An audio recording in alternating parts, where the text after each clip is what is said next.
हरियाणा के ठीक ठाक आबादी वाले इलाके पंचकुला से सामने आई एक घटना ने हर किसी को हैरान कर दिया है। सोमवार को हुई इस घटना की चर्चा सभी की जुबान पर है।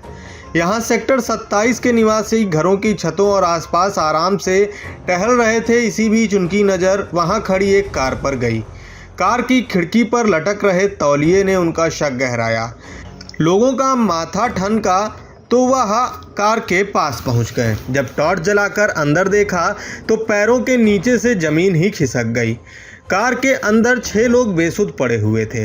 हालांकि वहीं मौजूद 7वें शख्स की सांसें चल रही थीं। उस शख्स ने बताया कि उस पर भारी कर्ज है। इसके कुछ देर बाद ही उसने भी दम तोड़ दिया। यह कहानी उन 7 मौतों की है जिसकी चर्चा हर किसी की जुबान पर है। क्या थी पूरी कहानी? इन 7 मौतों की कहानी कर्ज, निराशा और जीवन से हार की ओर इशारा करती है। यह कहानी प्रवीण मित्तल के परिवार की है। जिन लोगों की मौत हुई उसमें 41 वर्षीय प्रवीण, उनकी पत्नी, माता पिता और 3 बच्चे शामिल हैं। गाड़ी के अंदर से एक चिट्ठी मिली जिसने इन मौतों के राज से पर्दा उठाया। चिट्ठी में बताया गया कि मौतों का जिम्मेदार कोई और नहीं बल्कि वह सभी खुद हैं और आर्थिक नुकसान की भी बात कही गई। हालांकि इन तमाम दावों से इतर कई और सवाल भी हैं जो खड़े हो रहे हैं। वहीं इस बीच एक दूसरे नोट की भी बात सामने आ रही है, जिसके बाद पुलिस इन दोनों की हैंडराइटिंग मिलान करने की बात कह रही है। वहीं इस बीच उठ रहे 7 सबसे अहम सवालों पर आइए एक नज़र डालते हैं।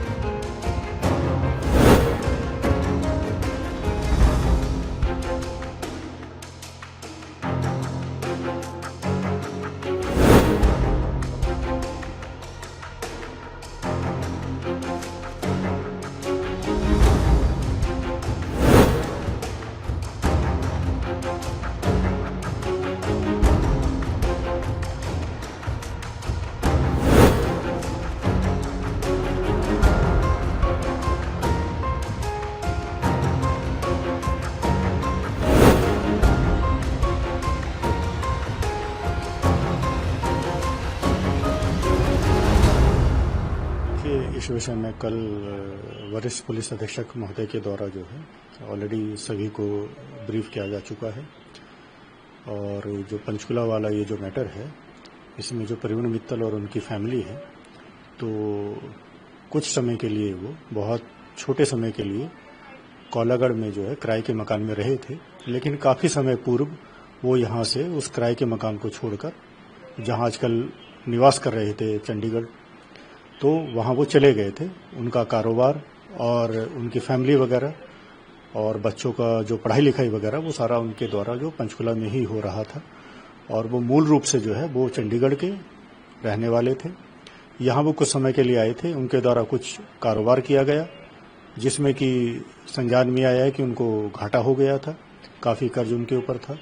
लिहाजा वो अपनी फैमिली समेत काफ़ी समय पहले जो कोलागढ़ में किराए के मकान में रहते थे उसको छोड़ के जा चुके थे। तो इसके दृष्टिगत यहाँ ना उनका कोई सगा संबंधी, ना उनको कोई नातेदार, रिश्तेदार, कोई दोस्त या परिजन यहाँ नहीं है। कुल मिला के देहरादून से इनका या इनकी फैमिली का कोई लिंक यहाँ से नहीं है। और जहाँ तक ये जो पंचकुला का इंसिडेंट है, तो इसमें पंचकुला पुलिस के द्वारा पूरी कार्रवाई इसमें की जा रही है। किसी प्रकार की कोई घटना उनके साथ देहरादून में घटित नहीं हुई है, ना ही किसी व्यक्ति के द्वारा अभी तक ऐसी कोई उनके साथ कोई ऐसी घटना कारित किया जाना वो भी नहीं अभी प्रकाश में आया है। ना ही पंचकुला पुलिस के द्वारा हमसे इस विषय में कोई संपर्क अभी तक किया गया है। अगर पंचकुला पुलिस हमसे संपर्क करती है तो उनकी जो भी हर संभव, जो भी विधिक तौर पर जो भी हर संभव सहायता है, जो मदद है, वो हमारे द्वारा अवश्य की जाएगी। हाँ जी, तो हमें सूचना मिली कि 6 व्यक्ति यहाँ लाए गए हैं ओजस हॉस्पिटल में। और फिर जब यहाँ पहुँचे तो ये भी पता लगा कि उनकी मृत्यु हो गई है। और एक व्यक्ति जो सेक्टर 6 सिविल अस्पताल ले गए थे, जिनको उनकी भी मृत्यु हो गई है प्राइमा फेसी। तो फिर भी सीमा क्राइम टीम मौके पर पहुँच चुकी है। इन्वेस्टिगेटिंग ऑफिसर्स मौके पर पहुंच चुके हैं। हम सारे साइंटिफिक एविडेंस कलेक्ट करेंगे और इस मैटर को प्रॉपरली एनालाइज करेंगे। ये पूरे परिवार के लोग हैं। पहचान हो पाई मैम इनकी? हाँ जी, हमें पता है। अभी तो हम आइडेंटिटी डिस्क्लोज नहीं करना चाहेंगे, बट इनका पहचान हो गई है। इस बात हमें आईडी से इस बार जैसे हमारी अभी फोरेंसिक टीम आई है, वो पूरा वहाँ पे एनालाइज करेगी गाड़ी के अंदर क्या है और क्या इसके रीजंस।